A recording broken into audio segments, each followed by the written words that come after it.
안녕하세요. 저는 경기도에 사는 30대 중반 여성입니다. 결혼한 지는 이제 막 4년 정도 되었네요. 아직 아이는 없어요. 남편과 같이 병원에 가봤지만 둘 다 문제가 없다는 이야기만 들었습니다. 요즘은 딱히 문제가 없어도 임신이 안 되는 경우도 많잖아요. 그걸 난임이라고 부르고요. 그래서 최근에는 난임 치료를 받아볼까 그런 고민을 하고 있던 차였어요. 아마 그 일이 없었다면 남편과 함께 치료를 받았을지도 모를 일이죠. 지금은 아이가 없는 게 다행이라는 말까지 듣고 있으니까 말입니다. 왜 그렇게 됐는지에 대한 이야기를 오늘 하려고 합니다. 저와 남편은 연애 결혼했습니다. 남편이 저를 많이 좋아해줬어요. 저는 딱히 누군가를 엄청나게 사랑해보거나 했던 적이 없어서 저를 그렇게 사랑해주는 남편이 참 고마웠고, 또 주변에서 늘 내가 좋아하는 사람보다는 나를 좋아해주는 사람과 결혼하는 게 맞다고들 했었기 때문에 남편과 결혼을 하기로 마음 먹었습니다. 지금이야 지나간 일이니 과거가 조금 미화되기도 했겠지만 그 시절 남편은 저에게 정말 잘했고 좋은 사람이었어요. 뭐 지금은 변했으니 제가 이런 이야기를 하는 거겠죠. 결혼을 준비하는 과정과 신혼 초기에 저의 골칫거리는 시어머니밖에 없었습니다. 요즘에는 그런 시어머니 정말 거의 없다고들 하던데 저희 시어머니는 그런 분이셨어요. 어떤 분이냐고요? 유별나고 또 아들을 며느리에게 빼앗겼다고 생각하는 옛날 가부장적인 그런 시어머니 말입니다. 당연히 저를 탐탁치 않아 하셨습니다. 아니, 우리 아들이 오죽 잘나야죠. 아휴, 세상의 모든 엄마가 자기 자식이 제일 잘났죠. 제 눈에도 저희 딸이 너무 잘난 걸로 보여요. 아니, 그렇게 생각하는 거랑 진짜 그런 건 다르죠. 그건 자기 자식 예쁜 고슴도치고 저희 아들은 진짜 잘난 게 맞잖아요. 이게 무슨 상황에서 있었던 대화냐면 결혼하기로 하고 혼수나 예단 문제를 상의하는 과정에서 나온 대화예요. 자기 아들이 너무나 잘났다고 생각하시는 시어머니는 저희 집안에 많은 것을 바라셨습니다. 뭐 결과적으로는 원하시는 것들 다 못 얻어내긴 하셨어요. 제가 중간에서 그렇게는 못하겠다고 단호하게 이야기했기 때문에 남편이 두 팔 벗고 나섰었거든요. 시어머니는 그것 때문에 아직도 저에 대해서 굉장히 꽁에 있으시고 말입니다.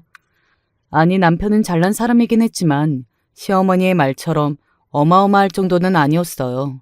다만 한 가지 인정하는 부분은 넉넉지 않은 집안 환경에서 과외나 학원 한 번 다닌 것 없이 좋은 대학에 가고 대기업에 취직한 것. 그건 저도 인정하는 부분이긴 했어요. 저희 집은 남편 집보다 부유했거든요. 아버지는 전문직에 종사하셨고 어머니도 외갓집이 대대로 땅 부자인 집안이라 물려받으신 재산이 꽤 되는 편이었고 말입니다. 저도 좋은 대학을 나와서 나름 괜찮은 회사를 다니고 있었고요. 사실 객관적으로 집안이 가진 재산이나 조건들은 저희 집이 훨씬 좋은 편이었어요. 하지만 시어머니는 그런 거에 상관없이 그저 자기 아들이 세상에서 제일 잘난 사람이었습니다. 뭐 처음에는 아들이 그렇게 혼자 노력해서 성공했다는 이야기를 들으니 어깨에 힘이 들어갈 만하기도 하다라고 생각했지만 시어머니는 그 정도가 심한 편이기는 했습니다. 예, 취직하고 동네 중매서는 아줌마들이 난리가 났었다. 너는 너희 집 조건이 우리 집보다 훨씬 좋아서 너 남편이 장가를 잘 갔다고 생각할지는 몰라도 변호사에 약사에 조건 좋은 여자들이랑 선자리가 넘쳤었어. 그게 정말인지도 모를 뿐더러 설사 사실이라고 한들 선을 본다고 무조건 다 결혼하는 것도 아닌데 하는 말을 해주고 싶었지만 시어머니는 그런 생각을 하지 않으시는 듯 했기 때문에 굳이 토를 달지는 않았어요. 제가 가진 조건이 훨씬 좋았음에도 불구하고 언제나 제가 시집을 정말 잘 왔다는 듯 이야기하는 시어머니가 나중에는 점점 적응되었습니다. 뭐 이런 게 세뇌라고 하면 세뇌인 거겠죠. 하지만 그런데도 저는 시어머니 말을 고분고분 다 듣는 며느리는 아니었어요. 사실 요즘 시대가 어느 시대인데 일하는 며느리를 시집살이 시키려고 드냐고요. 집안 행사가 있는데 네가 와서 상을 좀 다 차려야겠다. 제가 왜요? 집안 행사라고 하지 않았니? 저희 집안 행사도 아니고 저는 우리 집 행사 때 남편 보고 일하라고 안 하는데요. 사위랑 며느리랑 같니? 아니, 다를 건 뭔데요? 저도 저희 집 자식이고 저도 돈 벌어요. 너는 어떻게 어른이 말하는데 한마디도 안 지니? 와서 하라면 좀 해. 그 많은 음식을 혼자 어떻게 해요? 회사도 가야 하는데 상식적으로 말이 안 되잖아요. 회사는 하루 휴가 내면 될 거 아니니? 내가 우리 며느리가 음식 해준다고 동네방네 자랑 다 해놨는데 시어머니 면 안석에 이럴 거니? 아니 어머니, 그걸 왜 저랑 상의도 없이 자랑하신 건데요? 그렇게 이야기하니 고래고래 소리를 지르며 어른이 하라면 할 것이지 말이 많다는 둥, 요즘 애들은 이래서 안 된다는 둥 정말 난리를 치시더라고요. 하지만 저는 그 많은 손님을 대접할 수 없었습니다. 그럴 능력도 안 됐고 그러고 싶지도 않았고요. 그래서 집에 출장 뷔페를 보냈어요. 사실 그것도 하고 싶지 않았는데 나중에 무슨 말을 어떻게 듣게 될지 몰라서 그냥 보냈습니다. 능력 있는 며느리를 보니 이런 출장 뷔페 같은 것도 먹어본다며 집안 어르신들이 저를 칭찬하는 말들을 하셨다고 하더라고요. 요즘은 이런 음식들도 다들 맛있고 좋은 재료만 써서 집에서 하는 건 못지 않다면서 말이죠. 시어머니는 빈말이라도 며느리가 잘났다는 말을 듣는 걸 힘들어하시는 타입이셨어요. 지가 직접 요리해서 대접해야 하는 건데 이건 성의가 없는 거죠. 맞벌이 하는데 음식까지 다 대접할 시간이 어딨나. 그리고 요즘 같은 시대에는 돈이 곧 성이야. 이런 것도 안 하는 며느리가 널렸는데 자네는 며느리 복 많은 줄 알아. 며느리 복이 많기는 뭐가 많아요? 이게 다 우리 아들이 잘나서 그런 거지. 요즘 며느리한테 그랬다가는 아들이 쫓겨난다니까. 잘해. 아이쿠, 뭐 이혼하면 저만 좋네요. 약사, 변호사 며느리 다시 보면 되지. 대체 그런 근거 없는 자신감은 어디서 나오는 건지 늘 묻고 싶었습니다. 그런 여자들이 이혼남이 된 남편을 거들떠나 보냐고요. 게다가 이런 시어머니가 있는 집안에 그 잘난 여자들이 왜 시집을 오냔 말입니다. 하지만 시어머니는 자기 아들이 정말이지 대단한 사람이라고 진심으로 생각하고 있었기 때문에 그런 이성적인 말은 통하지 않았습니다. 그저 제가 못났고 제가 부족하고 그랬을 뿐이죠. 하지만 저는 원래 그런 거를 한 귀로 듣고 한 귀로 흘리는 성격인데다가 깊이 마음속에 담아두고 있지 않았기 때문에 넘길만 했습니다. 누가 봐도 시어머니가 말도 안 되는 어거지를 피우고 계시는 중이었기도 했고 무엇보다 남편이 저에게 굉장히 많이 미안해했었거든요. 자신의 어머니를 부끄러워했고 말이죠. 그러시지 말라는데도 말을 통 안 들으시네. 미안해. 이게 자기 탓인가? 그래도 안 들어도 될 소리 들으니까 내가 너무 속상해서 내가 앞으로 더 잘할게. 정말 미안해 여보. 솔직히 남편이 무슨 잘못이겠어요. 남편도 자신의 어머니를 굉장히 많이 부끄러워했습니다. 자신의 어머니가 지나치게 자신을 잘났다고 여기저기 이야기를 하는 날에는 고개를 푹 숙이고 들지도 못했고 말이죠. 남편에게도 그런 시어머니는 힘든 사람이었어요. 그랬기에 저는 더더욱 버틸 수 있었던 것 같습니다. 남편이 언제나 제 편이었고 제 마음을 이해해줬고 시어머니를 이해하지 못했으니까요. 그리고 그걸 언제나 저에게 표현했고 말이죠. 그것도 결혼하고 1, 2년 뿐이었지만 말입니다. 사람의 마음이 늘 영원할 수는 없겠지만 남편은 빠르게 변했어요. 지긋지긋했을 수는 있겠죠. 매일 제가 마음에 안 드는 시어머니와 그런 시어머니에게 스트레스 받는 저를 보고 있는 것도 힘들기는 했을 겁니다. 하지만 본인의 어머니에게 문제가 있는 것이었고 또 누가 봐도 제가 고통을 받는 쪽이었으면 남편은 중간에서 조금이라도 더 노력을 했었어야 한다고 생각해요. 하지만 남편은 그러지 않았습니다. 어느 순간부터 이쪽에는 딱 관심을 끊었어요.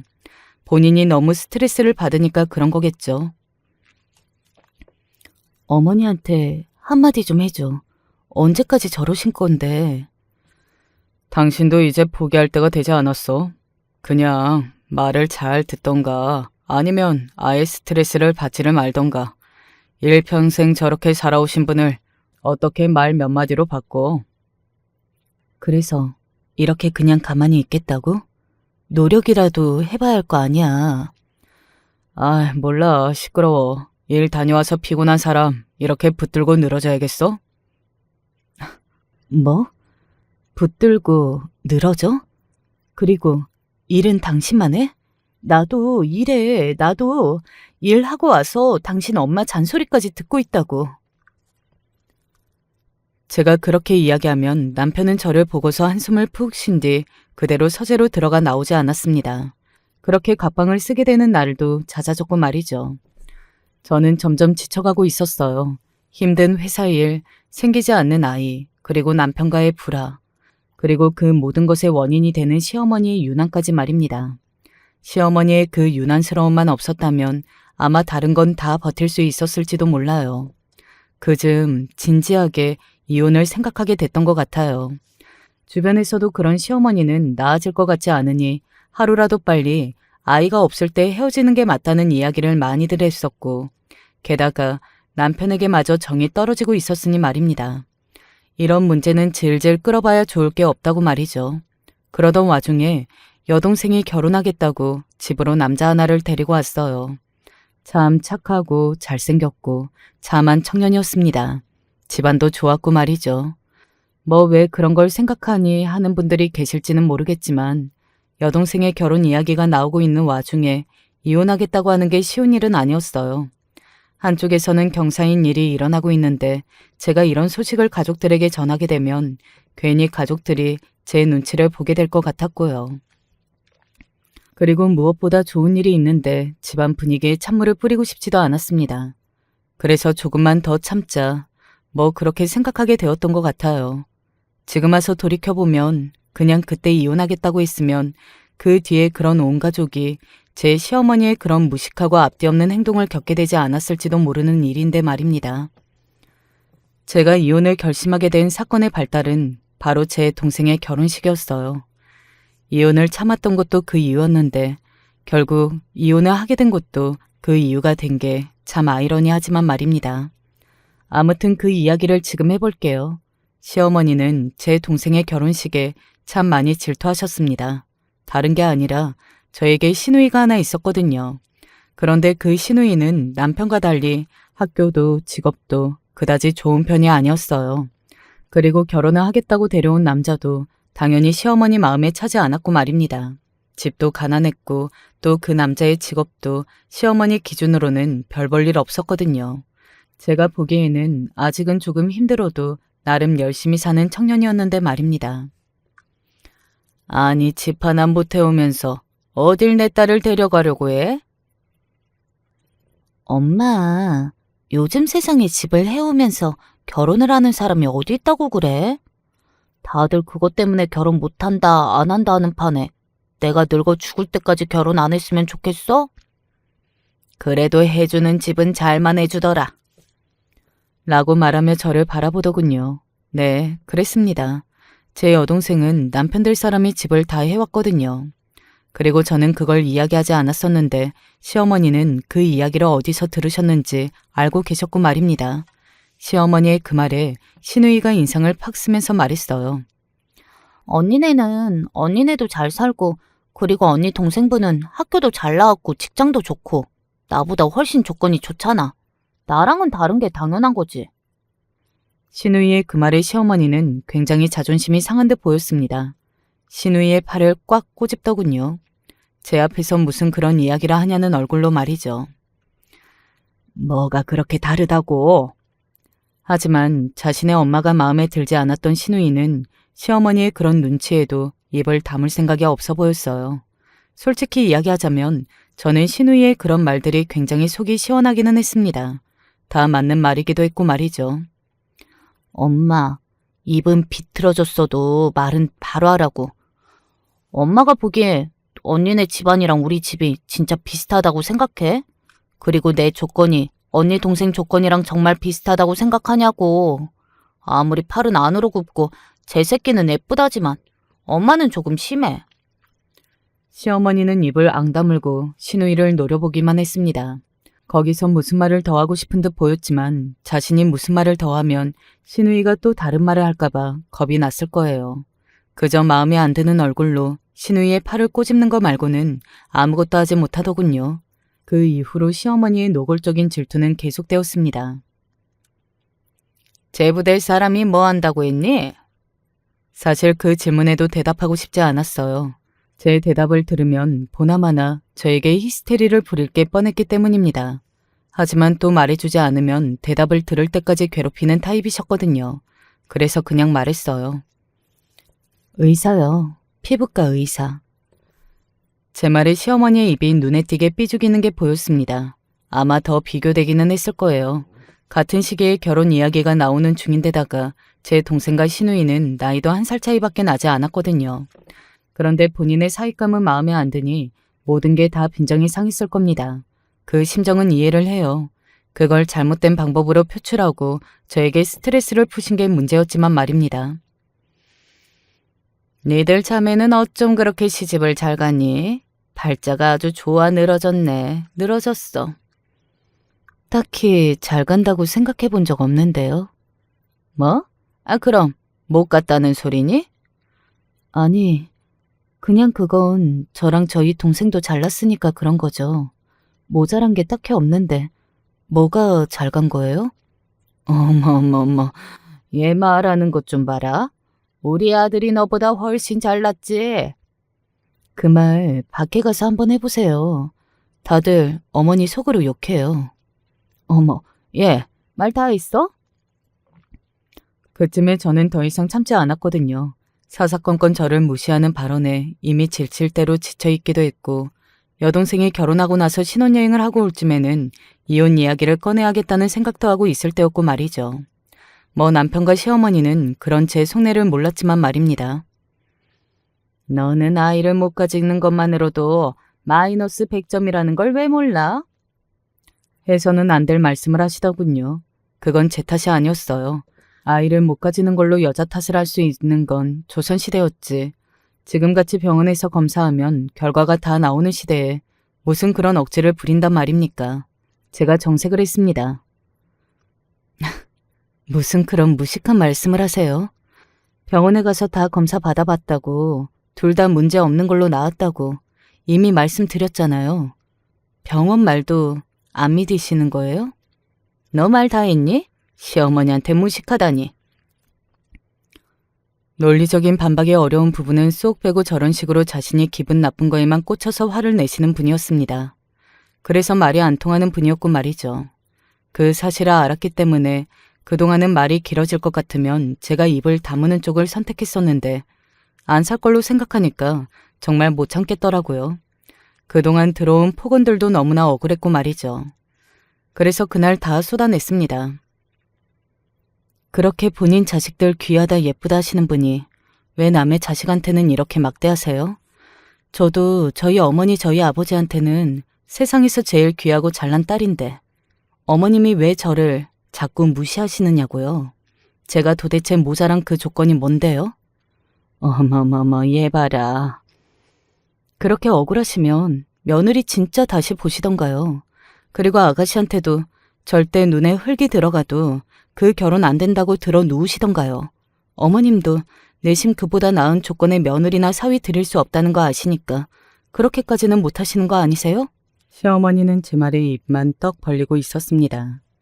제가 그렇게 화를 내는 건 처음 봤으니 놀라기는 했을 거예요. 대체 자기 자식이 그렇게 잘났다면서 왜 남의 자식 잘난 건 하나도 인정 안 하시는 건지 모르겠네요. 정말 어머님 그런 태도 한두 번도 아니고 저도 질리니까 이제 그만하세요. 대체 언제까지 이러실 거예요? 어머머 얘가 미쳤니? 시어머니는 그렇게 이야기하며 뒷덜미를 잡았고 저는 한참을 더 씩씩대다가 집으로 돌아왔습니다. 뭐 그간 당한 걸 모두 풀지는 않았지만 그래도 어느 정도 마음이 풀리기는 했어요. 하고 싶은 말은 하고 살아야겠다는 생각이 들더군요. 어차피 정리할 생각도 있는 마당에 더 이상 참고 있고 싶지도 않았고요. 사실 거기까지만 하더라도 그냥 생각만 했었습니다. 남편과 이혼 말이에요. 그런데 그날 남편의 태도가 저에게 확신을 줬던 것 같아요. 이 남자와는 더 이상 못 살겠다는 그 확신 말입니다. 오늘 어머님이랑 싸웠어? 남편이 집으로 돌아오자마자 저에게 그렇게 묻더군요. 그래서 대답했습니다. 그걸 싸웠다고 하지는 않지. 그동안 당하고 살았던 거에 대해 내 할 말을 한 거지. 어머니가 우시면서 전화했던데? 뭐라고? 내가 며느리한테 이런 취급 당하고는 못 산다고. 당신이 뭐 주제를 모른다는 둥, 배부른 소리 한다는 둥, 정신 차리라는 둥 그런 이야기 했다며? 뭐 직접적으로 그런 말을 한 건 아니지만 따지고 보면 그런 이야기인 건 맞잖아요. 그래서 딱히 부정을 하지는 않았습니다. 그랬더니 남편은 제가 정말로 그렇게 말을 한 줄 알고 버럭 화를 내더군요. 아무리 어머니가 당신한테 심하게 하셨기로써니 그래도 어른인데 그런 말을 하면 어떡해? 너무 심한 거 아니야? 기가 차더군요.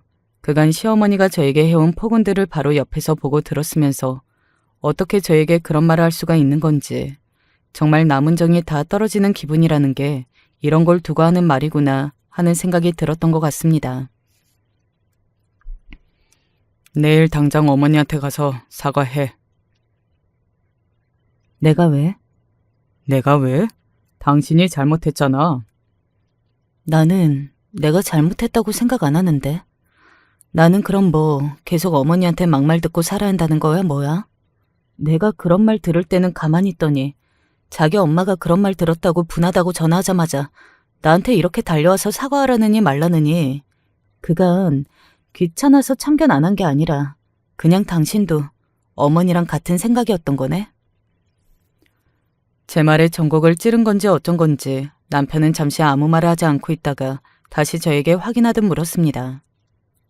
그래서 어머니한테 죄송하다고 사과 안 할 거라는 말이지?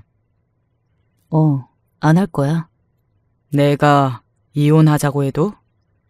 웃음이 나왔습니다. 뭐 그걸 겁내할 줄 알았나 보더라고요. 해. 그런 제 말에 당황한 건 남편이었어요. 남편은 이혼이 자기 딴에는 엄청나게 큰 무기였나 보더라고요.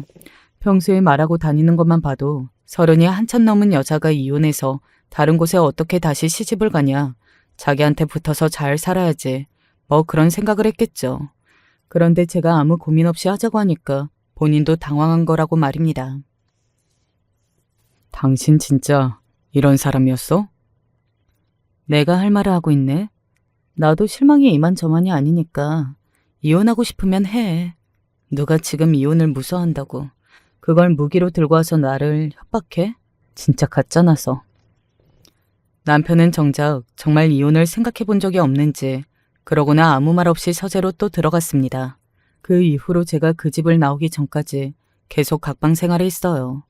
아마 본인도 머리를 엄청나게 굴리기는 했을 겁니다. 인제 와서 이혼한다고 해도 저보다 조건이 좋은 여자와 결혼할 수도 없을 거고 또 자기가 이렇게 세게 나오면 제가 굽힐 줄 알았는데 그러지 않아서 당황을 했겠죠. 그 마음이 뻔히 보여서 그냥 우스울 뿐입니다. 아무튼 저희 사이에는 그런 일이 있었어요. 시어머니는 자기가 아들에게 이르면 제가 호다닥 달려가서 사죄를 할 줄 알았는데 그러지 않아서 또 당황한 것 같더라고요. 아니 정말 웃기지 않나요? 제가 뭐가 무서워서 그런단 말입니까? 그러고 며칠간 조용했어요. 아마 시어머니도 남편도 제가 조용하게 있으니 이혼은 겁준다고 한 말이라고 생각하는 모양이었습니다. 그렇지 않고서야 또 슬그머니 제 신경을 긁지 않았을 테니 말이죠. 한날은 시어머니가 부르더군요. 사돈처녀 결혼식에 사람 많이 온다니? 아무래도 많이 오겠죠. 저희 부모님 인맥이 많으시니까. 그래도 축하하는 사람은 많으면 많을수록 좋지 않니? 또 무슨 생각으로 무슨 이야기를 하려고 그러나 싶어서 시어머니를 그냥 빤히 쳐다봤습니다. 시어머니는 웃으며 이렇게 이야기를 하더군요. 사돈처녀 결혼식을 호텔에서 한다고 하니까 주변의 지인들이 한번 가보고 싶다고 호들갑을 부려서 말이야. 내 지인 몇 명 데리고 가도 되겠니? 너도 그런 화려한 결혼식 주변에 자랑도 좀 하고 축하하는 사람 많으면 사돈처녀도 좋고 다 좋은 거니까. 사실 별 생각 없었거든요. 이미 부모님과 저, 그리고 동생의 지인으로 결혼식에는 사람이 굉장히 많이 올 예정이었습니다. 그런데 무슨 꿍꿍인지는 몰라도 일단 말을 그렇게 하시는데 제가 반대를 하기도 그렇잖아요. 좋은 날 축하하러 오신다는데 말입니다. 그리고 뭐가 이득이 되는 게 있다고 사돈처녀 결혼식 날 깽판을 부릴 것도 아니고 말이죠. 잠시 고민하다가 고개를 끄덕였어요. 그렇게 하세요. 라고 말이죠. 그리고 그게 제 인생 최대의 실수 중에 하나라고 생각합니다. 정말 쪽팔려 죽는 줄 알았거든요. 그러면 이제 이 모든 사건의 원인이 된 제 동생 결혼식 날 있었던 사건에 대해 이야기해야겠네요. 그날 정말 상상하지도 못했던 일이 벌어졌거든요. 그 일로 제가 이혼을 선언했고 말이죠. 뭐 그 일이 아니었어도 언젠가 하게 됐을 거라고 생각은 하지만 그래도 그 일이 결정적이긴 했습니다. 그날은 정말 하루 종일 정신이 없었어요.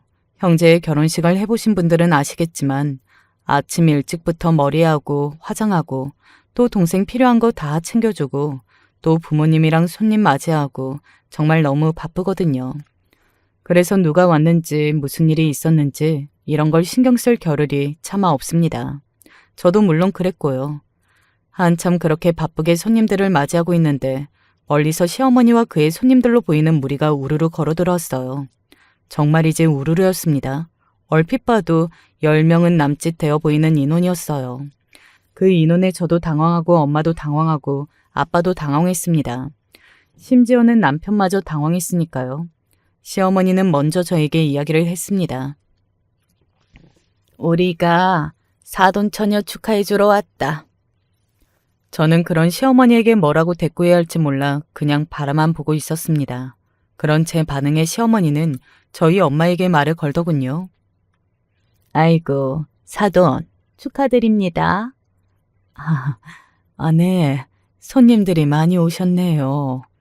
이런 경사 여럿이서 축하하면 좋은 일이니까요. 그런데 축의를 받으시네요? 저게 지금 무슨 소리야? 하는 마음으로 시어머니를 봤습니다. 네? 엄마도 당황했는지 그렇게 되물었어요. 아니, 그렇게 부잣집이랑 사돈을 하신다고 해서 저는 또 혹시나 축의를 안 받으시나 했죠. 네. 거기다 무슨 대답을 할 수 있겠어요. 그냥 그 노골적으로 저나 저희 부모님 기분을 잡치게 하기 위한 말들의 인상을 쓰려고 했는데 남편이 나섰습니다. 자기가 보기에도 자신의 어머니가 부끄러웠던 모양이었어요.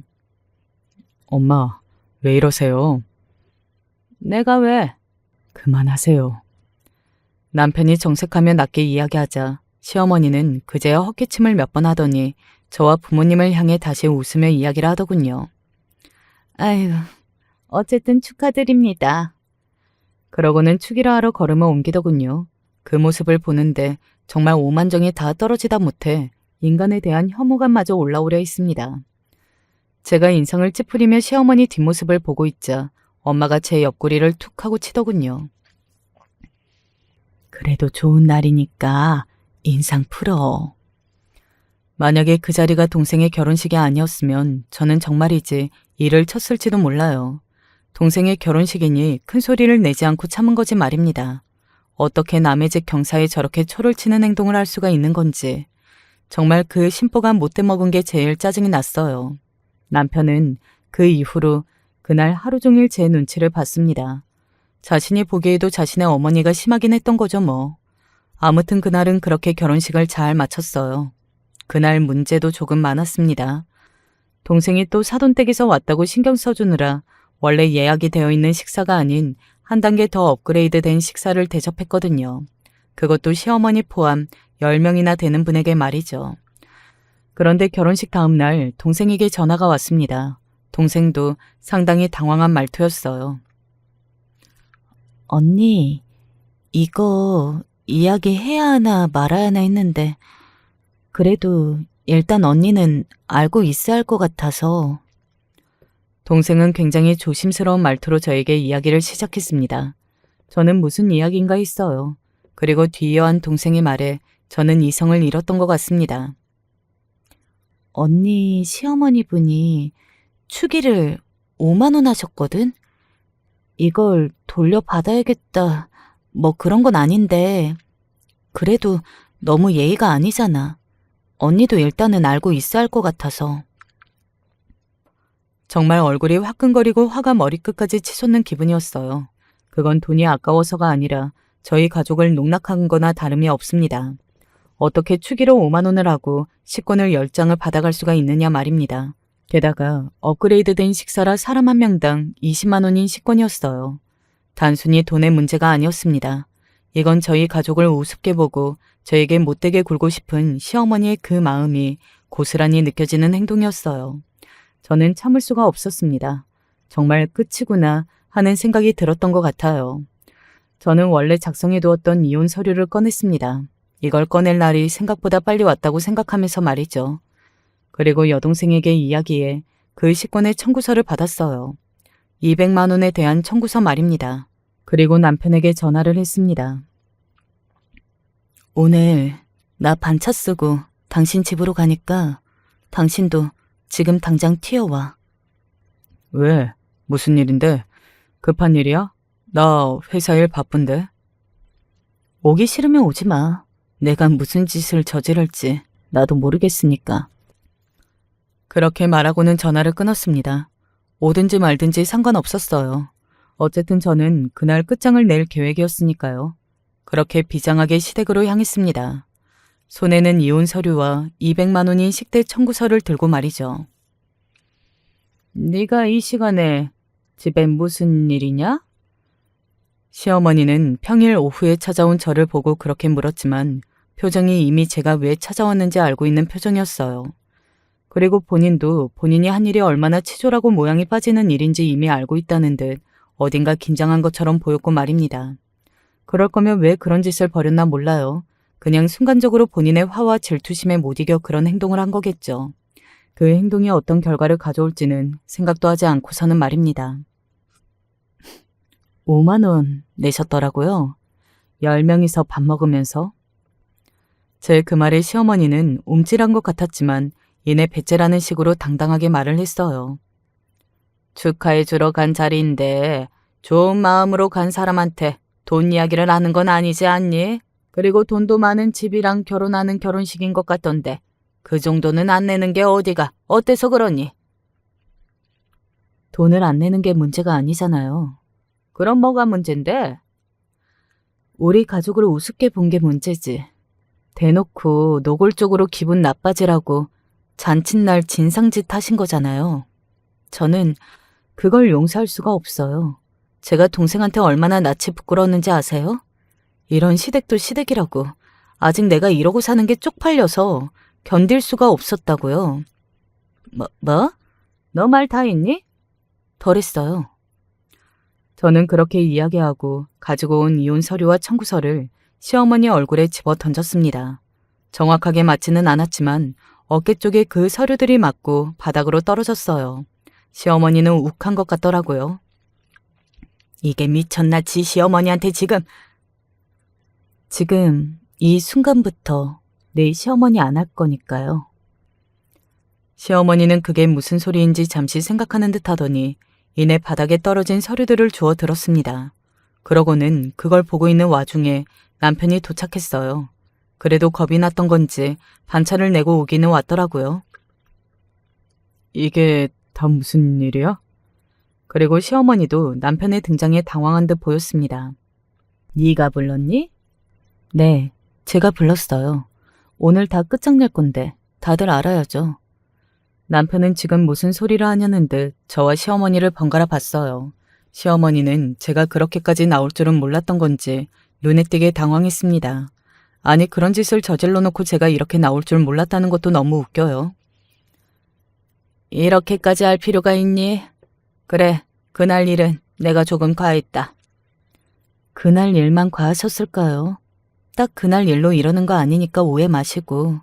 거기 청구서에 적힌 200만 원, 아니 어머님이 5만 원은 내셨으니까 195만 원 저한테 보내주시고요. 그리고 남편을 돌아보며 남편을 향해 말했어요. 당신은 이혼 서류에 도장이나 찍어서 보내.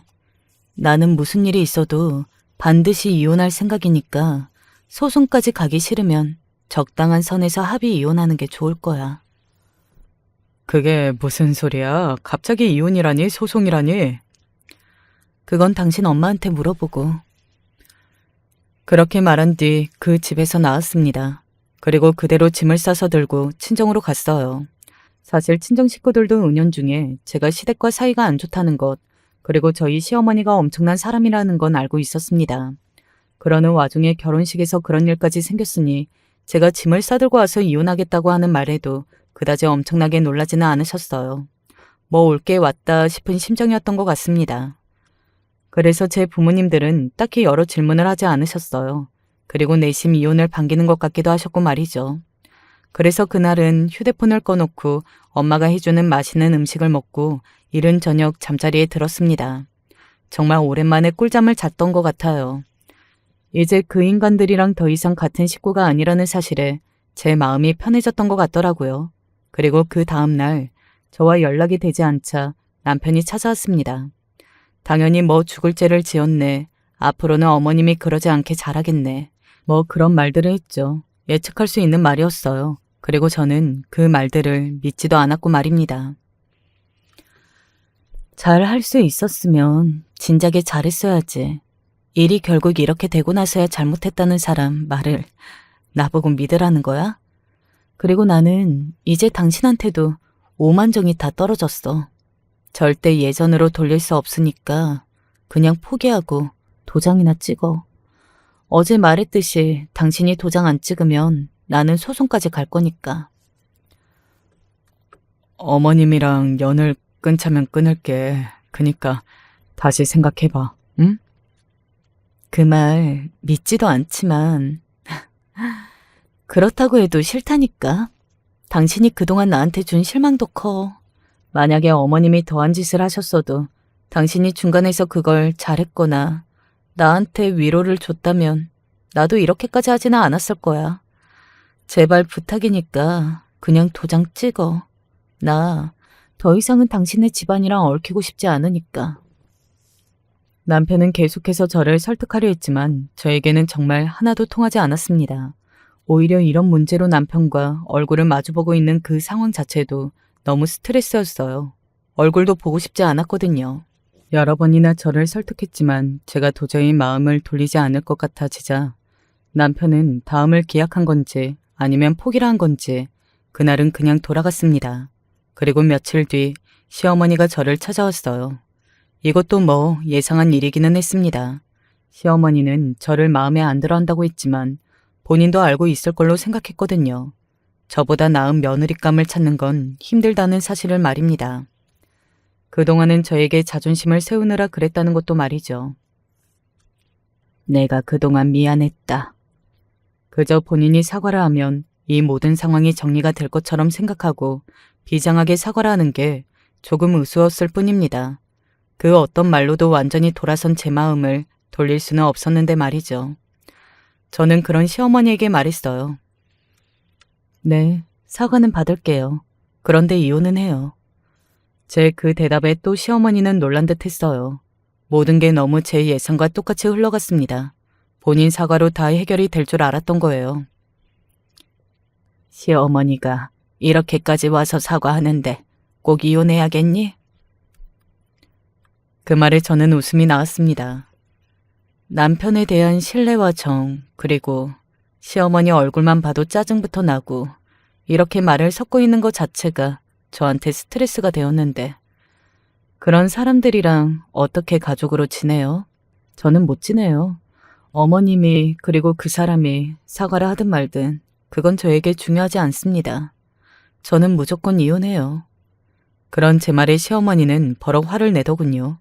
역시 사람은 쉽게 바뀌는 게 아니에요. 성격을 죽이려 노력하고 있지만 결국에는 되지 않더라고요. 진짜 그렇게까지 해야겠어? 그렇게까지라뇨? 못 살겠는데 어떻게 참고 살아요. 그리고 제가 왜 참아야 하는데요? 어머니도 가셔서 그 사람한테 그냥 도장 찍어주라고 하세요. 어머님도 좋으시겠네요. 그때 저 때문에 선 못 봤던 변호사 약사 며느리 보세요. 제 그 말에 이를 꽉 깨물고 화가 난 얼굴로 저를 바라볼 뿐 시어머니는 아무 말도 하지 못했습니다. 뭐 어쩌겠어요. 이혼하겠다는 며느리 바짓가랑이 잡는 건 아마 그 양반으로서는 절대 할 수 없는 행동이었을 테니 말입니다. 남편은 그 이후로도 몇 번의 설득을 시도했지만 제가 소송을 위해 변호사까지 선임했다는 걸 알게 되고 나서 결국에는 이혼 서류에 도장을 찍었습니다. 뭐 재산 분할할 것도 없었고 위자료도 청구 안 했어요. 아이가 없으니 양육권 문제도 없었고 말입니다. 합의는 빠르게 진행이 되었고 깔끔하게 마무리가 되었습니다. 이혼이 완전히 결정된 날 남편은 다시 한번 기회를 줄 수 없겠냐 했지만 저는 냉정하게 잘라내고 휴대폰 번호까지 바꿨습니다. 다시는 연락하고 지내고 싶지 않았거든요. 그리고 얼마간은 정말 그들의 소식을 단 하나도 듣지 않은 채 평온한 날만 보냈던 것 같아요. 그러던 어느 날 그 집의 소식을 듣게 되었습니다. 시어머니가 저보다 나은 며느리감을 찾겠다며 눈에 불을 켜고 선자리를 주선하고 있다고 말이죠. 그 때문에 남편이 주말마다 선을 본다는 이야기도 들을 수 있었어요. 아마 시어머니는 저보다 더 나은 조건의 며느리감을 보면 저를 이겼다고 생각할 게 뻔했습니다. 사실 뭐 그러든가 말든가긴 했어요. 저는 지금 저에게 온 평화가 더 소중했거든요.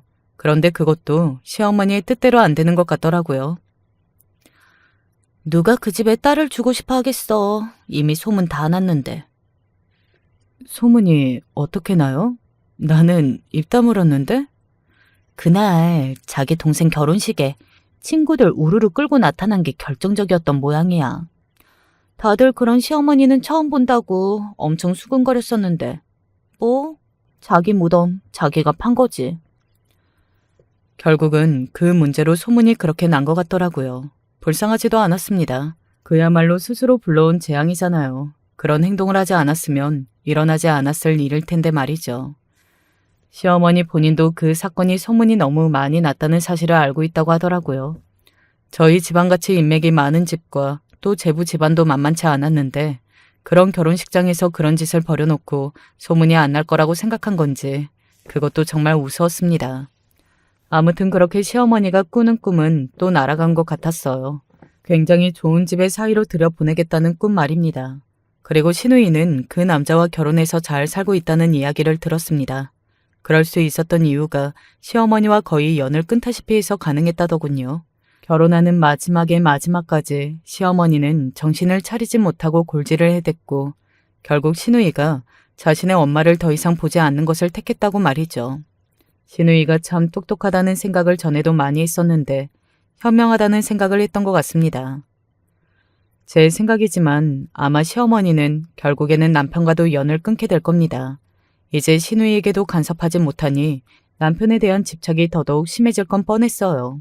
그래도 그동안에는 저를 거쳐가느라 남편에게 직접적으로 뭔가를 이야기하거나 간섭하지는 않았지만 신우이도 자기 마음에 차는 결혼을 하지 못한 상황에 저를 향한 복수심마저 있으니 남편의 결혼에 대해 더더욱 간섭을 하겠죠. 그리고 남편은 상황만으로는 그런 조건 좋은 결혼이 불가능한 상황이고 말입니다. 저에게 했던 그 엄청난 간섭과 그 행동들을 남편에게 그대로 할 걸로 생각하니 속이 조금 시원해지기는 하더라고요. 남편도 제가 겪었던 것을 겪어보기를 늘 바랐거든요. 그리고 그런 생각을 한 지 얼마 지나지 않아 우연히 저와 엄마가 쇼핑을 갔다가 시어머니를 만난 적이 있습니다. 남자 옷을 고르고 있더군요. 여기서 다 뵙네요. 시어머니는 영 떨떠름한 얼굴이었어요. 네, 그간 잘 계셨죠? 그럼요. 못 지낼 건 또 뭔가요? 여전히 말을 저렇게 짜증나게 하는구나 생각하고 있을 때 시어머니가 이런 말을 하더군요. 이번 주 주말에 우리 아들이 선을 보러 가야 해서 제가 옷을 좀 사주러 나왔어요. 왜 그런 말을 하는 건지 의도가 뻔히 보이는 그 말에 저도 엄마도 순간적으로 웃음이 나왔습니다. 그 집 사정을 뻔히 알고 있는데 그러니까 웃기긴 했어요. 시어머니가 왜 우느냐는 얼굴로 저와 엄마를 바라보더군요. 네, 좋은 결과 있기를 바라요.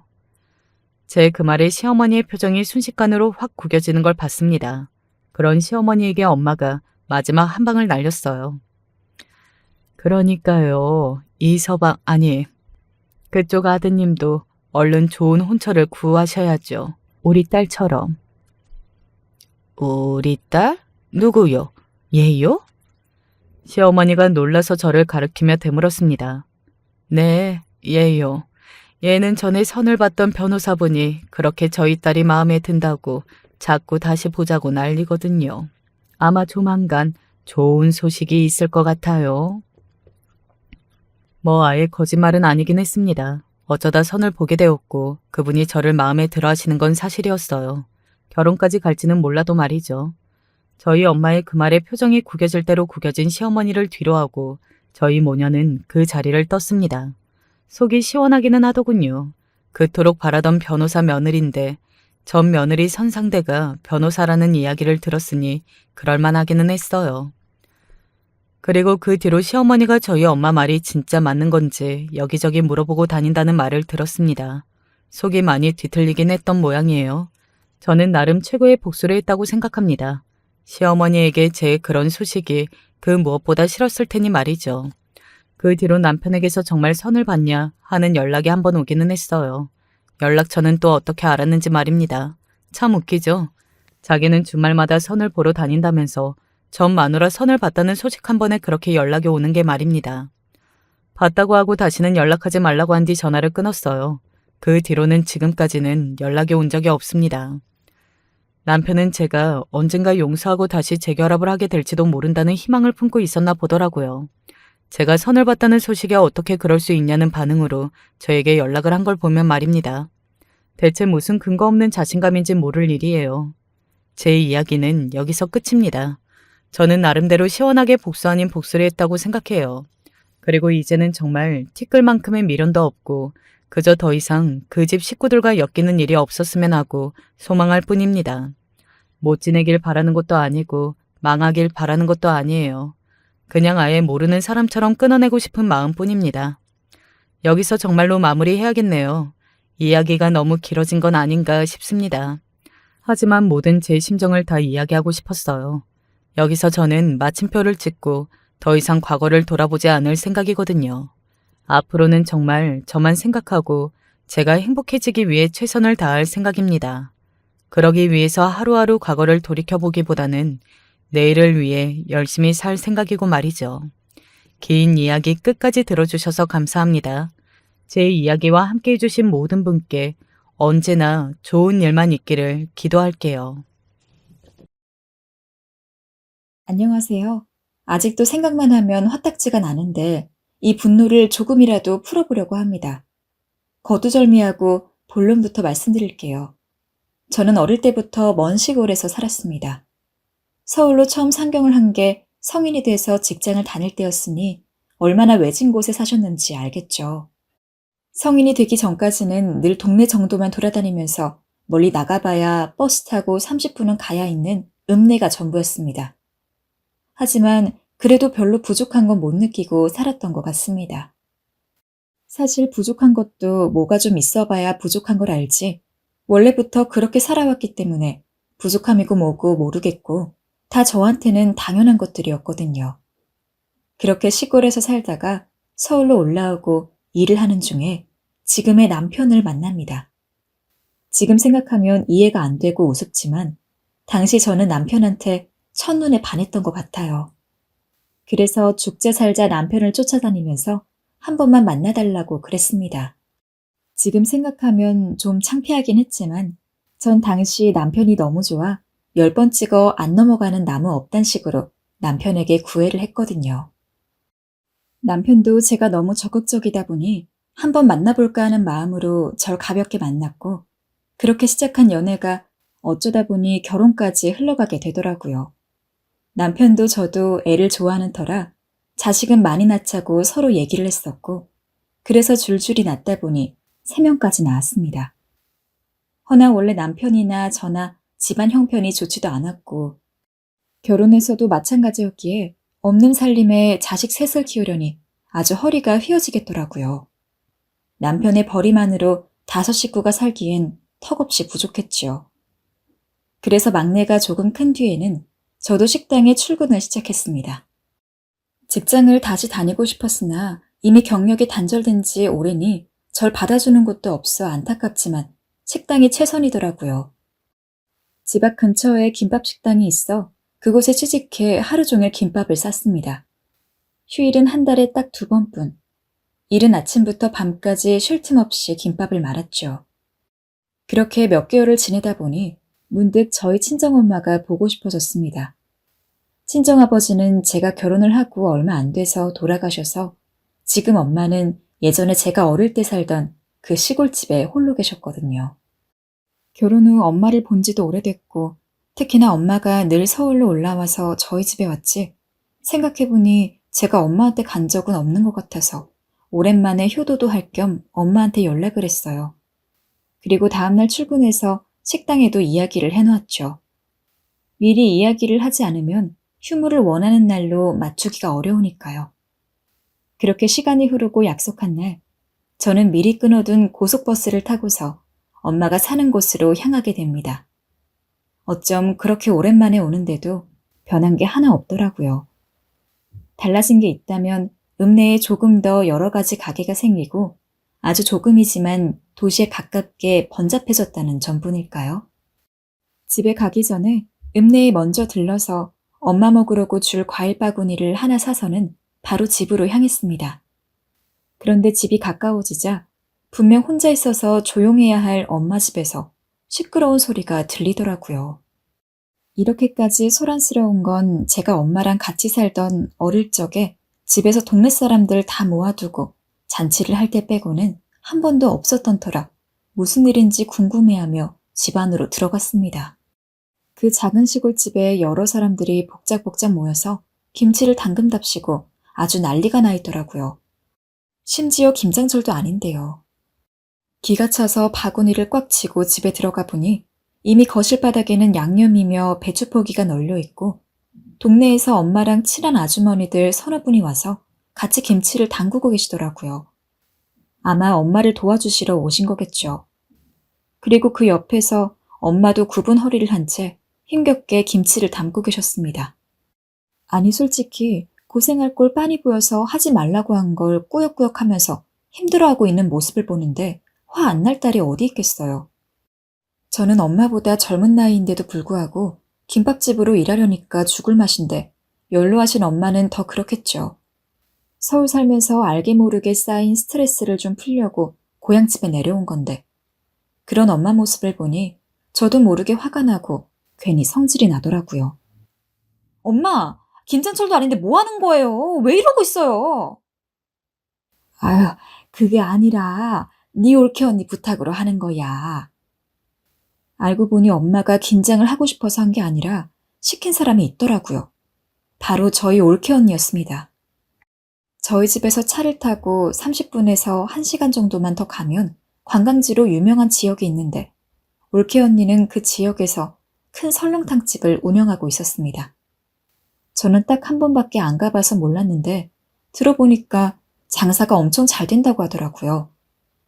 뭐 가족이 된 사람이니 당연히 못 되는 것보다는 잘 되는 게 좋아서 처음에 그 이야기를 듣고 올케 언니 좋겠네, 잘 됐다 하고 엄마한테 이야기했던 기억이 납니다.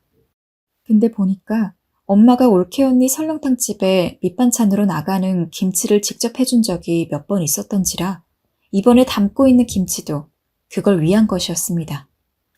그 이야기를 들으니 저는 열이 머리끝까지 났어요. 올케 언니가 이런 식으로 엄마를 부려먹은 게 한두 번이 아니었으니까요. 그런데 이번에도 시어머니한테 자기네 가게 밑반찬으로 나갈 김치김장을 시킨다 하니 저희 엄마가 남한테 싫은 소린 못하고 늘 그래 그래 하면서 온순하게 반응하는 성격을 올케 언니가 이용해 먹는다는 생각밖에는 안 들었습니다. 그래서 저는 버럭 화를 냈어요. 올케 언니는 자기네 집 가게 반찬으로 나갈 거 자기가 해야지. 그걸 왜 엄마를 시켜? 이건 아니지. 아이고, 내가 만든 김치 아니면 안 된다면서 사정을 하는데 어떻게 하니? 쩔쩔매는 엄마 모습을 보고 있는데 더 속이 답답해지더라고요. 그런데 마침 자리를 잠시 비웠던 올케 언니가 저희 집으로 들어왔습니다. 천연덕스러운 얼굴로 들어오는 올케 언니를 보자 더 화가 났지만 그래도 가족이고 나쁘게 얘기해봤자 상황만 더 안 좋아질 것 같아 치밀어 오르는 화를 꾸역꾸역 누른 후 말했습니다.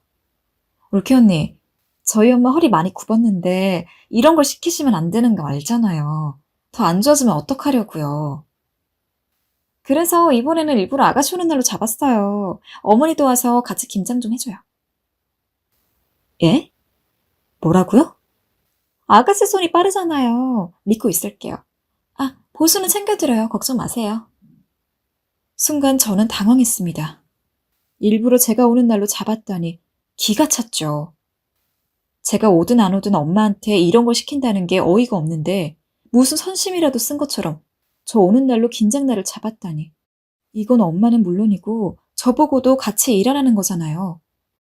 원래부터 자기 멋대로이고 뻔뻔한 감이 있었지만 그때는 그냥 자기 주장과 의견이 강한 사람이라고 생각하고 좋게 좋게 넘어가려 했는데 이럴 줄 알았으면 오빠 아내고 가족이고 뭐고 초장부터 휘어잡았어야 했다는 생각이 들더라고요. 그리고 가만히 듣자 하니 하는 행동이랑 말이 도가 지나치다는 생각에 이번에 성질을 내서라도 단 한 번만이라도 제대로 말아야겠다 여겼습니다. 그래서 팔을 걷어붙이고 올케 언니에게 한마디를 하려 하니까 제 성격을 귀신같이 아는 엄마가 절 붙잡으면서 참으라고 하는 거예요. 네가 여기서 화를 내봤자 이미 담근 김치를 어쩔 거야. 오늘은 그냥 넘어가자. 응? 좋게 좋게. 너도 여기까지 내려왔는데 얼굴 찌푸려서 갈 거 뭐 있어. 엄마, 그게 말이 된다고 생각해? 그럼 여기서 우리가 이걸 담가야 한다는 말이야? 정연아, 제발 엄마 말 좀 들어줘라. 화는 났지만 엄마가 그렇게 사정을 하니 문득 제가 날뛰면 그 불똥이 엄마한테 튈 것 같다는 생각이 들더라고요. 만약 그렇게 되면 엄마 성격에 당하고만 있을 것 같고요. 그래서 저는 고민을 하다 그냥 엄마를 도와 얼른 끝내버리기로 했습니다. 이번이 정말 마지막이고 다음에도 또 시키면 그땐 진짜 가만 안 있을 거라고 생각하면서요. 하지만 얼른 끝내버린다는 건 있을 수 없는 일이었어요. 저희는 정말 쉬지도 못하고 밥도 못 먹어가며 아침부터 밤까지 김치를 담가야 했습니다. 왜냐하면 그날 한 김치가 500포기 정도 됐거든요. 제가 평생 살아도 500포기의 김치를 못 먹을 것 같은데 말이죠. 하지만 더 충격적인 건 당연히 그날 한 양이 전부인 줄 알았더니 다음날도 똑같이 500포기의 김치를 또 담가야 한다더군요. 얼마나 잘 되는 식당이길래 그 많은 김치를 담그라는 건지. 허리는 아프고 눈은 침침하고 한숨이 저절로 새어나왔습니다. 그때 남편에게서 전화가 걸려왔고 저는 남편에게 너무 힘들다며 하소연을 했던 것 같아요. 참 김밥집에서 일하면서도 많은 시간 일하긴 했지만 정말 그날은 너무 힘들어서 자면서도 신음소리를 냈던 것 같습니다. 그런데 다음 날 일어나 보니 엄마가 허리 통증으로 자리에서 못 일어나시더라고요. 하루에 9분어리로 그 많은 양을 담갔으니 너무 무리하셨던 거였죠. 엄마가 말도 못하고 소리 없이 끙끙 앓고 있는 걸 보니 간신히 참아냈던 화가 다시 들끓는 기분이었습니다. 저는 일단 엄마가 못 일어나게 막고 하루는 무조건 푹 쉬라고 했어요. 안 그러면 허리에 물이 간다고요. 그런데 엄마가 속 터지게 어떻게든 몸을 일으키며 오늘까지 도와줘야 한다고 하는 거예요.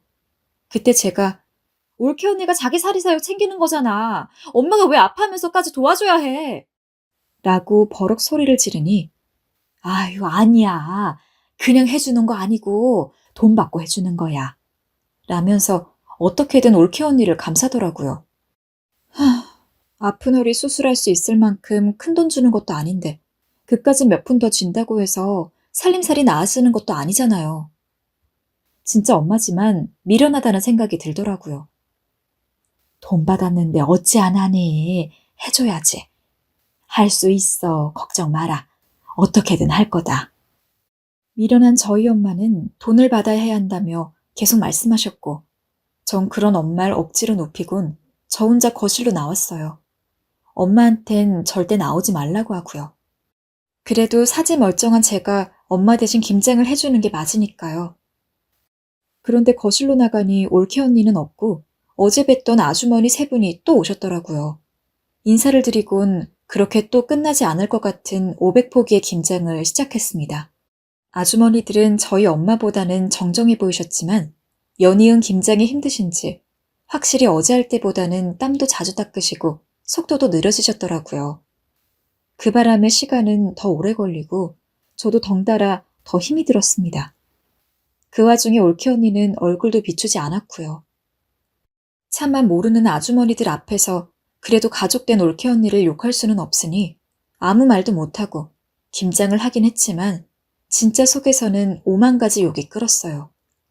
솔직히 제가 이렇게 올케 언니가 나쁜 감정을 가지게 된 건 김장 전에도 여러 가지 일이 있었기 때문이었어요. 저희 올케 언니는 말했다시피 부탁을 쉽게 했고 뻔뻔했어요. 특히 저희 엄마에게요. 어느 날은 엄마에게 전화를 걸었더니 올케 언니 식당에서 설거지를 한다고 하더라고요. 언니가 설거지를 부탁했다고 하면서요. 제가 왜 그걸 해주냐고 하지 말라고 하자 엄마는 어떻게 안 하냐며 그릇들을 씻고 있었고 언니의 일을 도와주고 나면 그날은 하루 종일 앓으시곤 했습니다. 솔직히 사람을 써도 되는 건데 가족이랍시고 허리 구부러진 엄마를 써서 설거지 시킨다는 이야기를 들었을 때 정말 너무도 화가 났습니다. 그런데 거기서 끝이 아니었더라고요. 올케 언니와 엄마가 가깝게 살다 보니 올케 언니가 집안일도 엄마한테 부탁을 했던 모양이에요.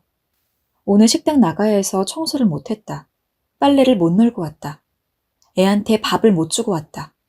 이렇게 엄마한테 전화 한 통만 하면 엄마는 또 부탁을 거절하지 못하고 와서 올케 언니의 속옷들을 개고 앉아있고 오빠는 TV를 보며 옆에서 그런 엄마를 보고 있고 제가 남동생을 통해 이 얘기들을 듣고 어찌나 화가 났는지 그날 오빠한테 전화해서 평생 할 욕은 다 퍼부었던 것 같아요.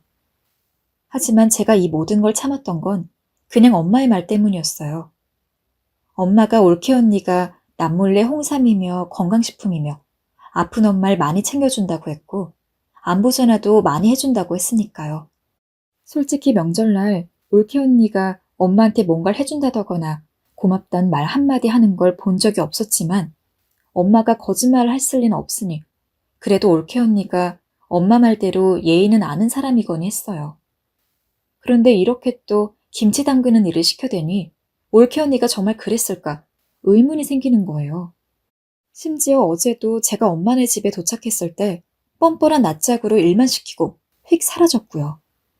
물론 말이라도 고맙다고 얘기하거나 자기도 옆에서 좀 도와줬으면 저도 올케 언니한테 이런 반감은 들지 않았을 거예요. 엄마가 담근 김치가 맛있나 보다. 그래, 가족끼리 좀 도와줄 수 있지. 하고 충분히 받아들일 여유가 있었을 겁니다. 오히려 올케 언니가 좋은 사람이었다면 제가 더 팔 걷어붙이고 도와줬을 거예요. 그런데 그저 돈을 주면 다 되는 거라고 생각하는 것 같은 그 뻔뻔한 행동이 저를 너무 열받게 하는 거였죠. 아무리 돈이면 다 되는 세상이라지만 자기들보다 훨씬 어른이고 무엇보다도 부탁을 하는 입장이면 당연히 정중해야 하고 일이 끝났으면 힘든 건 없는지 물어가면서 살뜰하게 챙기는 게 정상 아닌가요? 게다가 다른 사람도 아니고 자기의 시어머니면 더더욱이요. 그런데 전혀 그런 말 없이 당연하게 엄마를 부리려 하니 딸로서 화가 안 날 수 있겠냐고요. 그건 너무 예의도 없고 무례한 거였습니다. 저희 엄마 올케 언니 단 한 번도 시댁살이 시킨 적 없고 돈 버느라 고생한다며 늘 예뻐라만 해주는 분인데 올케 언니가 자꾸만 그걸 악용한다는 생각이 들어서 김장을 하는 내내 올케 언니 얼굴이 머릿속에서 떠나지를 않았습니다. 그렇게 이른 아침부터 하루 종일 김치를 담그니 드디어 마지막 500포기의 김장이 끝났습니다. 진짜 영원히 끝나지 않을 것 같던 순간이 끝나자 해방감마저 들더라고요. 전 아주머니들에게 너무너무 고생하셨다고 수고하셨다고 말씀드리고 저린 어깨랑 허리를 툭툭 두들기면서 대충 소파에 기대어 쉬었습니다. 얼마나 피곤했는지 저절로 눈이 감기더라고요. 얼른 집으로 돌아가고 싶은 생각이 간절했습니다. 그런데 한 저녁 5시쯤 됐을까요? 제 귀에 익숙한 차 소리가 들리더라고요. 굳이 나가보지 않아도 뻔했습니다. 올케 언니가 평소 몰고 다니는 엄청 큰 고급 외제차가 있는데 엔진 소리가 딱 그 외제차 소리더라고요. 알고 싶지 않아도 워낙 소리가 큰지라 모를 수가 없었습니다. 주차할 곳 없다면서 투덜투덜거리면서도 올 때마다 그 외제차를 끌고 오는 거 보면 올케 언니도 참 대단하다 싶었죠. 그런데 엔진 소리를 들으니 갑자기 올케 언니가 처음 저를 만나고 인사했을 때가 생각이 나더라고요. 그때도 저 외제차를 끌고 차에서 내려 저한테 인사를 했는데 절 위아래로 훑으며 옷차림을 비웃었습니다. 제가 눈치채지 못할 줄 알고요. 순간 오빠에게 결혼하지 말라고 말리고 싶더라고요.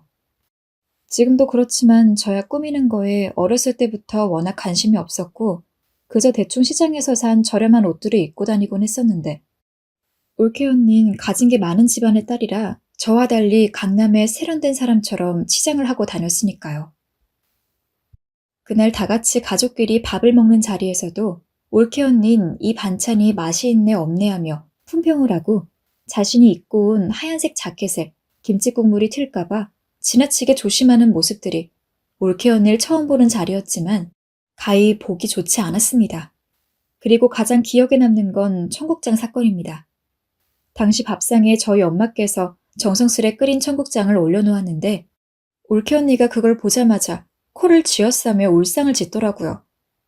어머니, 저 이런 거 못 먹어요. 아, 그러니? 냄새 때문에 그런가? 네, 어머니. 아무래도 그렇죠. 이런 거 못 먹는 사람 많아요. 죄송해요.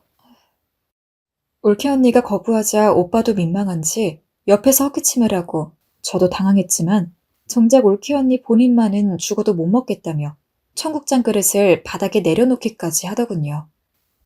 사실 저희 엄마가 그래도 끓여준 거면 숟가락을 들어 떠먹는 신용이라도 한번 해볼 수 있는 거잖아요. 그런데 딱 못 먹겠다고 말하더니 숟가락을 내려놓는데 정말 저 사람은 아니다 싶더라고요. 그날 전 올케 언니한테 바로 안 좋은 감정이 생겼고 역시 제 감은 틀리지 않았더라고요. 그 이후로 올케 언닌 제 옷차림에 대해 신랄하게 지적을 해대며 다른 방식으로 절 괴롭혔어요. 명절날 갈 때마다 제 옷차림을 유심히 보곤 했는데 어느 날은 전 차려입는 거 자체가 불편해서 그냥 대충 입던 옷을 입고 갔더니 가족들이 있는 앞에서 대놓고 말하더라고요. 어머, 이런 옷도 있네요? 되게 편해 보이긴 하는데 집에서만 입는 옷이죠? 하고요. 여기에 제가 입고 온 것 자체가 이미 아니라는 건데 알고서도 그런 말을 하는 건지 정말 유치하더라고요. 제가 아니라고 밖에 잘 입고 돌아다닌다고 하니까 그제야 자기도 괜한 말을 한 것 같은지 입을 다물더라고요. 더 웃긴 건 가족들이 없을 때 제게 몰래 와서 조언이랍시고 옷은 백화점에서 사야 그래도 입을 맛이 난다고 하는 겁니다. 그래서 제가 새 키우면서 지금도 허리가 휠지경인데 무슨 백화점에서 옷을 사요 하고 삐딱하게 퉁을 주니까 절 안쓰럽게 쳐다보더라고요. 정말이지 그 눈빛과 시선을 마주하는 기분이 참 그랬습니다. 괜히 제가 낮은 사람이 된 것 같은 느낌이 들더라고요. 그래서 전 그 후 명절에 올케 언니 만나러 올 땐 옷을 신경 쓰고 오곤 했습니다. 비참한 말 듣기가 싫어서요. 올케 언닌 저뿐 아니라 자기 남편에게도 그랬고 제 남동생에게도 그랬고 심지어 제 애들에게도 그랬습니다. 누구든 상관없이 자기가 하고 싶은 말이 있으면 꼭 말을 해야 직성이 풀리는 것처럼 배려 없는 말들을 남발하곤 했어요. 제 남동생에게도 옷차림이 후줄근하다. 취직은 언제 하냐.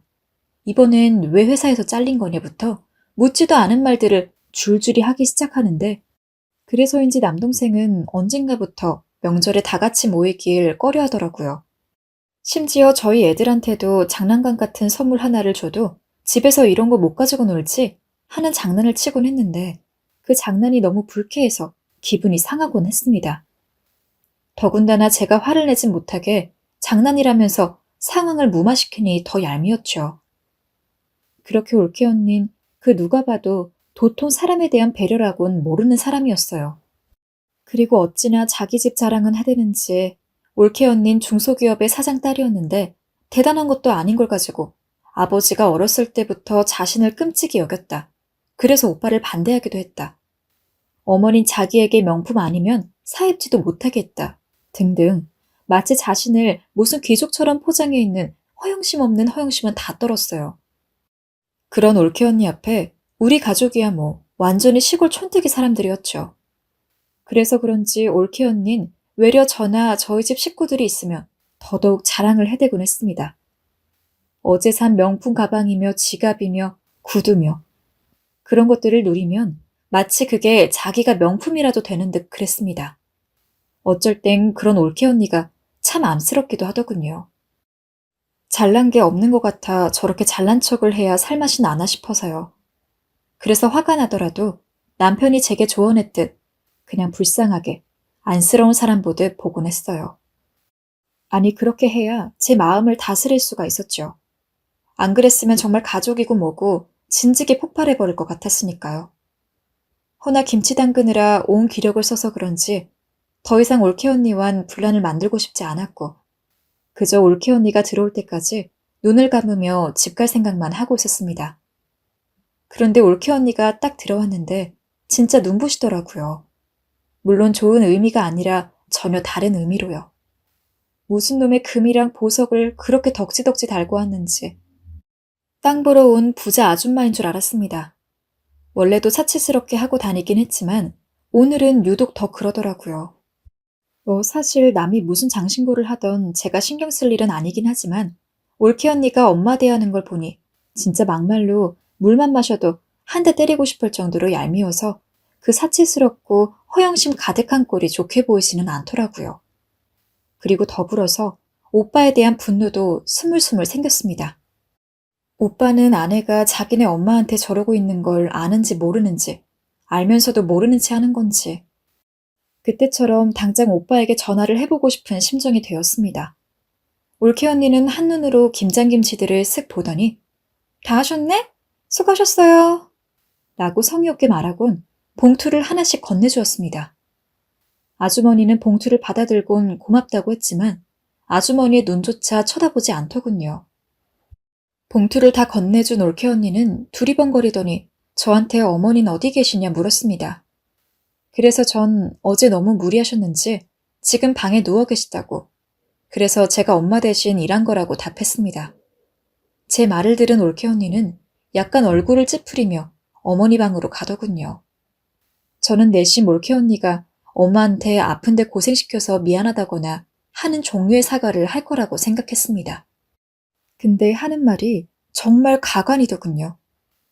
어머니는 제가 휴대폰 요금 매달 내드리고 있으니까 따로 안 드려도 되죠? 그래도 제가 어제 어머니 고생한 거 봐서 아가씨는 좀 챙겨드렸어요. 그래, 고맙구나. 내가 오늘 일 못해서 미안하다. 허리가 너무 아파서. 괜찮아요, 그럴 수 있죠. 이해해요. 저 어머니 근데 너무 죄송한데 제가 다음 달 초에 남편이랑 여행을 잡아서 혹시 식당 좀 봐주실 수 있으세요? 저번처럼 설거지 정도만 도와주시면 되는데요. 급여는 넉넉하게 챙겨드릴게요. 어? 또? 거기까지가 한계였습니다. 그동안은 엄마 봐서 꾸역꾸역 참았는데 저렇게까지 대바라지게 구는데 제가 오빠 아내라고 해서 엄마 며느리라고 해서 애써 착하게 대할 이유가 없더라고요. 손 하나 까딱하림이 없어서 계속 소파에만 있었는데 저 말을 들으니 어디서 그런 힘이 났는지 저는 벌떡 일어나서 올케 언니한테 다가가 봉투를 면전에 던져버렸습니다. 올케 언니는 바로 토끼눈이 되어 저를 쳐다보았어요. 지금 뭐 하는 거예요? 뭐 하는 거긴요. 우리 엄마한테 지금 뭐라고 한 거예요? 돈으로 사람 부려먹으면 말이라도 곱게 해야지. 지금 그게 무슨 행동이에요? 핸드폰 요금 그까짓 거 얼마나 한다고 나이 든 사람을 이렇게까지 부려먹고도 모자라서 가짜게 유세를 떨어요? 기가 막혀. 요금 내주는 것만으로 고마워해야지. 나한테 빌부터 살고 있는 건데. 그럼 내가 돈을 또 따로 줘야 한단 말이에요? 어머니가 말씀해보세요. 저번에 저한테 식당이라고서도 돈 받으셨잖아요. 그 봉투 있으시죠? 제가 드린 3만 원. 얼른 꺼내보세요. 다 못 쓰셨을 거 아니에요. 예전에 엄마에게 물은 적이 있었습니다. 엄마, 올케 언니가 정말 엄마 많이 챙겨주는 건 맞아? 건강식품도 갖다 주고 그래? 하고요. 근데 그러자 엄마가 그럼 하고 대답하더니 올케 언니에게 받았던 봉투를 보여주었습니다. 저번에 하루 일해줬더니 그걸로 이 돈을 다 챙겨주더라고 말하면서요. 그땐 몰랐습니다. 액수가 얼마였는지. 그런데 그 안에 들어있던 돈이 고작 3만 원이었던 거예요. 허리가 휘어가며 8시간은 서서 그릇을 닦고 있었을 엄마에게 겨우 3만 원을 줬다니. 그 돈을 주고 그런 유세를 부리고 있었다니. 엄마가 올케 언니에게 계속 이런 대접을 받아왔다는 게 너무나 명확해졌습니다. 전 머릿속에서 무언가 툭 끊기는 기분이 들었어요. 그리고 전 올케 언니의 뺨을 갈기고 말았습니다. 제가 어릴 때부터 손만 보면 어디 오랑캐 멱이라도 수십 달 정도로 장군감이라는 이야기를 많이 들었는데 오랑캐 멱은 못 따도 기분 같아선 올케 언니 멱을 따고 싶다는 일념으로 온 힘을 실어서 휘둘렀습니다. 올케 언니가 저에 비해서는 키도 약간 작고 몸도 살집이 있는 편은 아니었기에 소뚜껑 같은 손으로 때리니 휘청거리더라고요. 그걸 보니 진짜 1000년 전에 체한 것도 다 내려갈 정도로 기분이 통쾌했습니다. 제 손이 큰 게 처음으로 마음에 들더라고요. 허나 때린 것만으로도 완벽히 분이 풀리는 건 아니라 하고 싶은 말도 쏟았습니다. 그랬더니 간신히 제자리에 선 올케 언니가 팔을 휙 뻗더니 제 머리채를 채가더라고요. 지금 돌았어? 어디다 손을 올려? 너 오늘 죽어보자. 이때부터는 그냥 이판사판이다 싶어서 저도 올케 언니 머리채를 잡고 아주 풍물놀이를 하듯 서로의 머리채를 쥐어뜯었습니다. 올케 언니의 째진 비명소리가 난자해지기 시작했고 그 소리를 들었는지 누워있던 어머니가 놀라서 저희들을 말리러 왔고 아직 떠나지 않고 있던 아주머니들도 허겁지겁 저희 쪽으로 다가와서 저희를 떼놓으려고 하더라고요. 그래서 일부러 손톱으로 머리톡을 한번 쫙 긁은 뒤에 아주머니 손길 따라서 떨어져 나왔습니다. 제가 씩씩거리면서 숨을 몰아쉬는데 올케 언니가 제 정신을 못 차렸는지 계속 저를 때리려고 들면서 드디어 본색을 드러냈습니다. 야, 네가 이러고도 무사할 것 같아? 촌뜨기 같은 집구석에 나 같은 여자가 들어왔으면 고마운 줄 알고 받들어 모셔야지. 이래서 수준 낮은 것들이랑은 상종을 하면 안 되는 거야. 수준 낮은 것들과 상종? 그래, 상종. 네 꼬라지를 한번 봐봐라. 촌뜨기 집구석이고 티내고 다니니? 명절 때마다 아주 같이 다니기가 창피했어. 내가 지금까지 돌려말하니까 못 알아들었니? 역시 아무래도 뺨 맞고 머리털 뽑힌 것만으로는 정신을 못 차리는 사람에겐 본때를 보여줘야겠더라고요. 이왕 이렇게 된 거 다 작살내자는 심정으로 대꾸도 안 하고 옆집을 향했습니다. 평소 저희 어머니와 친하게 지내는 아주머니가 사는 곳인데 아주머니가 소를 많이 길렀거든요. 그래서 가자마자 이렇게 이야기했습니다. 아주머니, 소똥 있으면 여기 대야에 한가득 좀 퍼주세요. 아주머니는 소똥이 왜 필요하냐 물었지만 전 나중에 설명드린다 하곤 소똥이 든 대야를 안아들었습니다. 냄새가 구리구리한 게 들고 가는 저도 구역질이 날 정도였지만 이걸 집으로 가지고 들어가야 한다는 일념하에 토악질이 치미는 걸 꾹 참고 집에 갔습니다. 들어가니 아주머니들이 올케 언니를 막 말리고 있었죠. 아마도 자기가 화가 나는데 내가 대뜸 나가니 날 따라오려고 했거나 그랬던 것 같아요. 일부러 묻지는 않았습니다. 지금 중요한 건 그게 아니었으니까요. 저는 대야에 있는 소똥을 아까 담근 김치 500포기 위에 싹 뿌렸습니다. 제 행동에 아주머니들도 어머니도 올케 언니도 모두 경악했습니다. 허나 전 일부러 혹시나 안 묻은 곳이 있을까봐 발로 소똥을 김치에 잘 발라주기도 했죠. 올케 언니는 절 미친 사람 보듯 보며 손과 발을 덜덜 떨었습니다. 하지만 전 그런 올케 언니를 향해 씩 웃어주었고 그리고는 콜택시를 불러서 아주머니 도움을 받아 엄마를 부축했습니다. 엄마, 가요. 엄마는 가는 순간까지 일을 어쩌면 좋으냐고 뒷일을 걱정했지만 저는 아니었습니다. 엄마와 함께 택시를 타고 저희 집으로 올라왔는데 택시비가 왕창 깨지긴 했지만 아깝지도 않을 만큼 속이 너무 시원하더라고요. 이래서 드라마 주인공들이 이런 짓을 하는구나, 이런 기분이구나 알 것만 같을 정도로 속이 뻥 뚫리는 것 같았습니다. 그렇게 한바탕 저질러 놓으니 진짜 속이 후련한 것이 이제야 두 발 벗고 잘 수 있을 기분이 들었습니다. 어머니는 저를 나무라면서도 계속 걱정하는 기색을 보였지만 저는 엄마에게 그런 사람 며느리 대접해줄 필요 없다고, 나한테도 그 사람은 그냥 오빠 아내지 내 가족 아니니까 뭐라고 하던 신경 안 쓴다고 말하고 엄마를 작은 방에 모셨습니다. 집에 들어온 남편은 갑자기 저희 엄마가 와 있으니 놀랐지만 제가 있었던 일을 싹 다 이야기해줬더니 경악한 얼굴로 듣더니 당신답네 라고 말하더라고요. 그날 밤 제가 그 올케 언니한테 그 난리를 치고 갔으니 오빠한텐 당연히 전화가 오더라고요. 전화를 받자마자 오빠는 자초지종 묻지도 않고 소리부터 쳤습니다.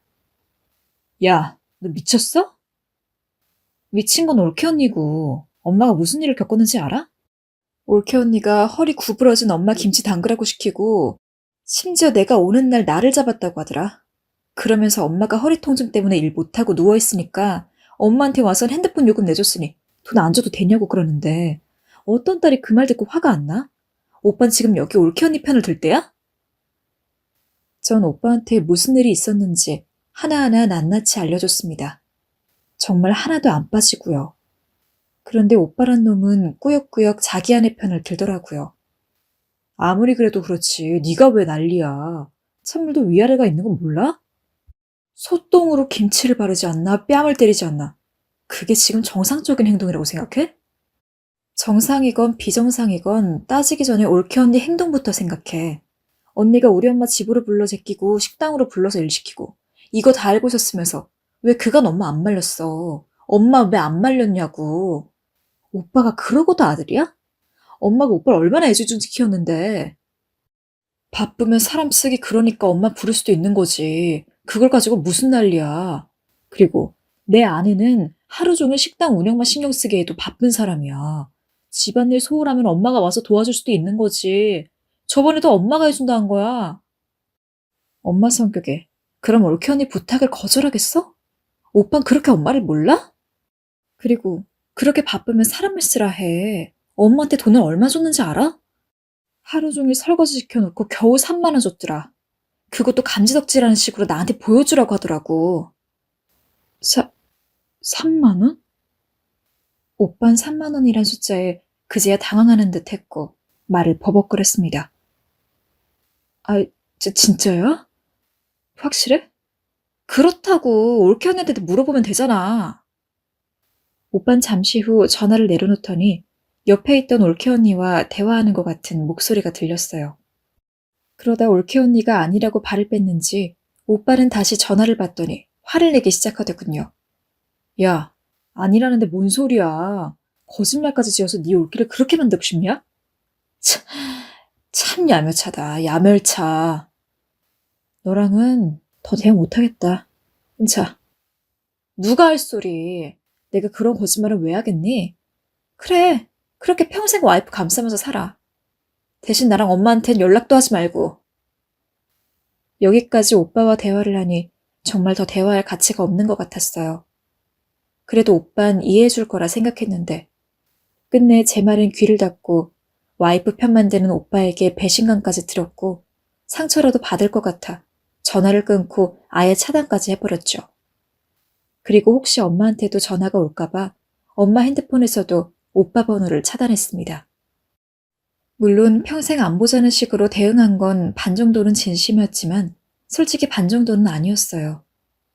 그래도 피가 섞인 가족인데 만약에 오빠가 자기 잘못을 알고 올케 언니 끌고 와서 정중하게 엄마한테 사과를 한다면 한순간의 실수이겠거니 하고 받아줄 의향이 있었죠.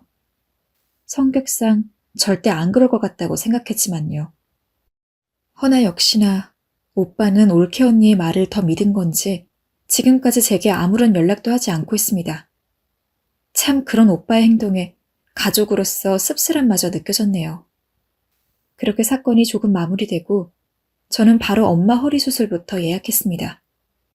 상태가 너무 안 좋아서 수술을 하더라도 1년 이상 재활을 각오해야 한다는 말에 저는 알겠으니 수술만 성공적으로 해달라고 의사 선생님에게 거듭 부탁드렸어요. 일이 이렇게까지 되니까 엄마가 너무 안 되었고 불쌍하더라고요. 그래서 몇 날 며칠 아픈 엄마를 간호하며 고민을 하다 저는 남편한테 어려운 부탁을 했습니다. 여보, 혹시 엄마랑 같이 살아도 될까? 장모님이랑? 응, 엄마 아무래도 거기 시골집에 놔두는 게 좀 마음이 쓰여. 분명 거기 있으면 또 올케 언니 부탁 들어주고 다닐 텐데. 그 꼴도 보기 싫고 당신만 괜찮으면 나 엄마 모시고 살고 싶어. 솔직히 이야기하면서도 좀 무리한 부탁이라고 생각했어요. 반대로 생각해서 만약에 남편이 시부모님과 같이 살아도 되냐고 물었으면 저는 선뜻 대답 못했을 것 같거든요. 물론 남편 부모님은 일찍 돌아가셔서 그럴 일이 없기도 했지만 사실 아무리 결혼을 해서 가족까지 지낸다고 해도 상대방의 부모님은 엄밀히 말해서는 남과 같은 관계인데 모시고 사는 게 쉬운 일은 아니잖아요. 근데 남편은 잠시 생각하는 듯 하더니 제 손을 잡아주더라고요. 그래, 그러자. 당신 마음 이해해. 지금까지 장모님이 많이 고생하셨으니 여기서 우리가 재활하는 것도 도와드리고 하면 좋을 거야. 정말? 정말 괜찮아? 어떻게 그렇게 바로 흔쾌히 대답할 수 있어? 장모님이 평소에 나오면 엄청 잘 챙겨주셨잖아. 맨날 더 못 챙겨줘서 미안하다고 하시고 난 부모님이 어릴 때부터 없었으니까 뭔가 부모님이 있으면 장모님 같은 느낌이 들 것 같다는 생각 자주 했어. 저는 남편의 말에 코끝이 찡해지는 걸 느꼈습니다. 엄마가 저 모르게 남편을 많이 챙긴 모양이더라고요. 전화도 자주 하고 늘 아들아들 하셨다는데 남편은 그때부터 저희 엄마를 부모님처럼 생각했답니다. 그렇게 엄마는 지금 현재 허리 수술을 하셨고 지금은 꾸준히 병원을 다니며 재활하면서 저랑 남편이랑 같이 살고 있어요. 엄마가 종종 손주 보고 싶다고 말씀하셨는데 이렇게 같이 사니 매일 손주 얼굴 봐서 좋다면서 웃으시고 저희 애들도 엄마보다 할머니가 더 좋아. 라고 했을 정도로 저희 엄마를 좋아했는데 그리 좋아하는 할머니가 매일 함께 있으니 행복한가 봅니다. 쓰고 나니 제가 성질 부린 이야기밖에 없어서 조금 겸연쩍어지네요. 그래도 제 행동에 후회는 없습니다. 저희 올케 언니 같은 사람들은 반드시 그 누구에게든 벌을 받아야 한다고 생각하거든요. 그리고 혹시나 여러분 주변에도 그런 가족이 있다면 꼭 반드시 해야 하는 말을 하세요. 저는 다혈질이고 성질도 있어서 소똥까지 김치에 발라가며 복수를 했지만 굳이 꼭 저와 같은 방식이 아니더라도 여러분들의 소중한 가족을 함부로 대하는 사람이라면 그게 누구든 간에 하고픈 말 해야 하는 말들은 반드시 하시기 바랍니다. 절대 당하고만 계시지 마시고요. 지금까지 제 속 터지는 이야기를 들어주셔서 감사하고 여러분들의 가정엔 평안만이 가득하길 바라겠습니다.